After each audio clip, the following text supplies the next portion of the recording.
Kita ketemu lagi di Jejak Digital, Sobat Kompas TV Banjarmasin, edisi Jumat 12 Desember 2025.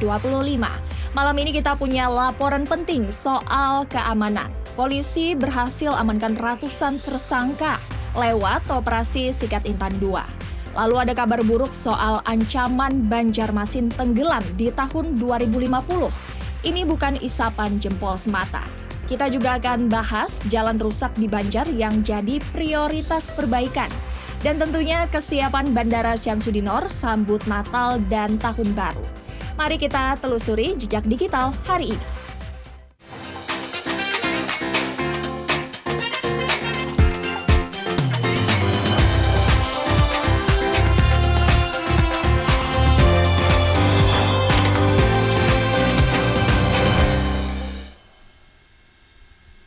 Jejak digital yang pertama, saudara, ada peristiwa mengenai polisi berhasil sikat 234 tersangka lewat operasi Sikat Intan 2. Ini adalah tindakan tegas terhadap berbagai kejahatan.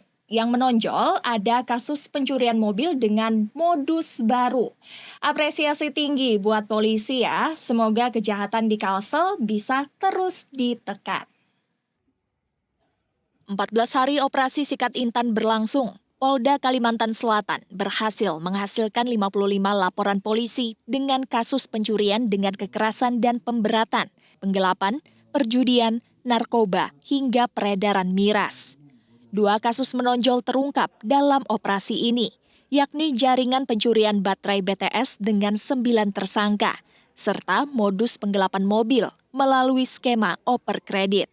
Pelaku menjual mobil tanpa melanjutkan cicilan, lalu mengambil kembali kendaraan menggunakan GPS dan mengaku sebagai korban pencurian. Polisi mengamankan 10 unit mobil dari berbagai wilayah. 2 diantaranya sudah dipastikan milik asli pemohon, langsung dikembalikan. Bahwa ada beberapa mobil yang dipasang GPS, kemudian dia jual. Nanti ada seorang orang yang mengaku-ngaku bahwa itu mobilnya digelapkan, lalu diambil lagi gitu. Korban penipuan yang kehilangan mobil selama 5 bulan, Putri, akhirnya bisa mendapatkan kembali mobilnya. Sebelumnya Putri tertipu dengan pelaku yang mengaku ingin melanjutkan kredit, namun ternyata kredit tidak dilanjutkan. Terima kasih kepada semua kepolisian karena telah membantu mengungkap kasus ini sehingga mobilnya kembali kepada saya. Mbak, berapa lama Mbak? Mulai kapan ini mobilnya hilang sampai ditemukan? Sekitar 5 bulanan. Korban mengaku sangat berterima kasih kepada pihak kepolisian yang bisa mengungkap kasus ini hingga mobil miliknya bisa kembali.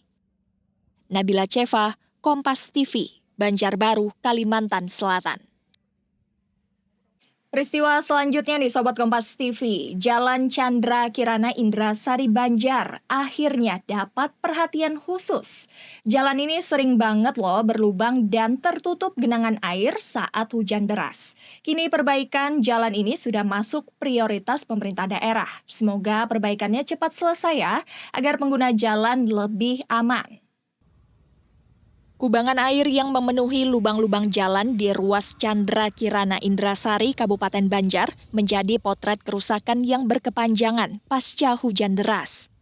Menindaklanjuti kondisi tersebut, Kabid Bina Marga Dinas PUPRP Kabupaten Banjar, Jimmy, menegaskan bahwa perbaikan jalan Chandra Kirana akan dimulai dalam waktu dekat, dengan target penyelesaian sebelum awal tahun 2026.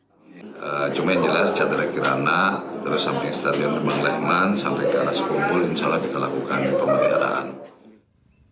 Tak hanya dipenuhi lubang, jalan ini minim akan penerangan jalan umum yang tentunya menambah risiko keselamatan pengendara. Upaya perbaikan ini diharapkan dapat mengembalikan fungsionalitas Jalan Chandra Kirana sebagai akses penghubung utama masyarakat di kawasan Indrasari. Arpawi, Kompas TV, Kabupaten Banjar, Kalimantan Selatan. Informasi selanjutnya nih, peringatan keras dari ULM. Banjarmasin terancam tenggelam di tahun 2050. Ini bukan hoax ya, tapi hasil penelitian serius dengan perhitungan data dari berbagai aspek.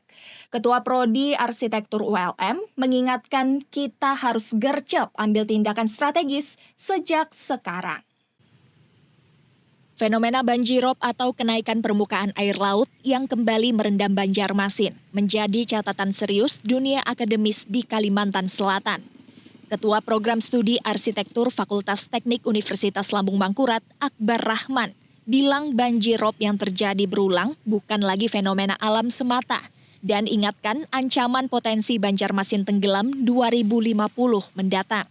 Dari hasil kajian Pusat Pengembangan Infrastruktur Informasi Geospasial PPIIG ULM bersama Brida Kalsel mencatat rata-rata permukaan tanah di Banjarmasin turun berkisar 2,5 hingga 26,7 mm per tahun. Faktor ini ditambah kenaikan permukaan air laut akibat pemanasan global, menyebabkan genangan banjir meluas dan sulit surut. Akbar bahkan menyoroti pentingnya perencanaan infrastruktur yang berbasis data, sebab baginya pembangunan drainase, tanggul, hingga pengendalian kawasan, menurutnya tak akan memberikan hasil optimal tanpa mempertimbangkan kondisi geologi Banjarmasin. Iya, dari tahun ke tahun air pasang itu semakin tinggi. Kemudian kota Banjarmasin juga mengalami penurunan dari waktu ke waktu meskipun nilainya sangat minim tapi itu konsisten turun. Nah, kondisi ini menyebabkan kemudian area genangan itu dari tahun ke tahun juga semakin meluas. Nah, dampaknya adalah ketika semakin meluas kawasan yang tergenang, maka kemudian Banjarmasin ini suatu saat akan tenggelam, gitu ya. Tenggelam dalam artian sebagian besar wilayahnya itu tergenang ketika air pasang tinggi. Penguatan kebijakan berbasis riset, sinergi pemerintah daerah dan akademisi menjadi langkah yang diserukan Universitas Lambung Mangkurat untuk menahan laju ancaman ini. Arpawi, Kompas TV, Banjarmasin, Kalimantan Selatan. Informasi terakhir Sobat Kompas TV, Bandara Syamsuddinor siap siaga 1 sambut Natal dan Tahun Baru. Momen ini jadi makin spesial karena berbarengan dengan momentum 5 Rajab. Tentunya lonjakan penumpang diprediksi akan sangat tinggi. Posko khusus pun sudah dibentuk. Semoga perjalanan Anda aman dan nyaman. Bandara Internasional Syamsuddinor memprediksi kenaikan jumlah penumpang pada libur Natal dan Tahun Baru mencapai 4%. Dari rata-rata harian 9.000 penumpang, diperkirakan bisa mencapai 10.000 penumpang. Pihak bandara terus mempersiapkan sarana-prasarana menyambut lonjakan penumpang, terlebih tahun ini berbarengan dengan momentum 5 Rajab. Fasilitas posko akan disiapkan, ditambah dengan fasilitas taksi gratis dari bandara untuk mengantarkan jemaah sekumpul. Menghadapi dari libur Nataru maupun event 5 Rajab, untuk Bandara Syamsuddinor sendiri kami memang sudah melakukan beberapa persiapan ya. Salah satunya adalah kami sudah merencanakan untuk adanya posko. Sementara Kepala Dinas Perhubungan Kota Banjarbaru, Muhammad Mirhansyah, bilang pihaknya akan memberlakukan one way atau jalan satu arah dari Sekumpul ke arah Banjarmasin di wilayah Banjarbaru pada momentum 5 Rajab sejak pukul 20 WITA, termasuk ke arah bandara. Kemudian juga untuk arah ke tanah laut, itu juga akan dilakukan one way sampai dengan pertigaan Bangkal. Nah, jadi kepada warga, kami menghimbau agar pada saat mulai pukul 20 itu agar warga-warga yang mungkin terlintas jalan one way tadi itu tidak tidak melanggar jalan. Masyarakat diimbau untuk update terkait informasi rekayasa lalu lintas saat momen 5 Rajab melalui situs resmi dan mematuhi rambu lalu lintas. Nabila Ceva, Kompas TV, Banjarbaru, Kalimantan Selatan. Itulah 4 jejak peristiwa yang kita rekam hari ini. Dari keberhasilan polisi menyikat kejahatan, peringatan mencekam tentang Banjarmasin tenggelam, perbaikan infrastruktur, hingga kesiapan kita menghadapi libur akhir tahun. Mari kita sikapi ancaman Banjarmasin tenggelam dengan serius. Ini tanggung jawab kita semua loh. Terima kasih sudah bersama kami di Jejak Digital. Saya Priscilla Nicola. Sampai jumpa di Jejak Digital berikutnya.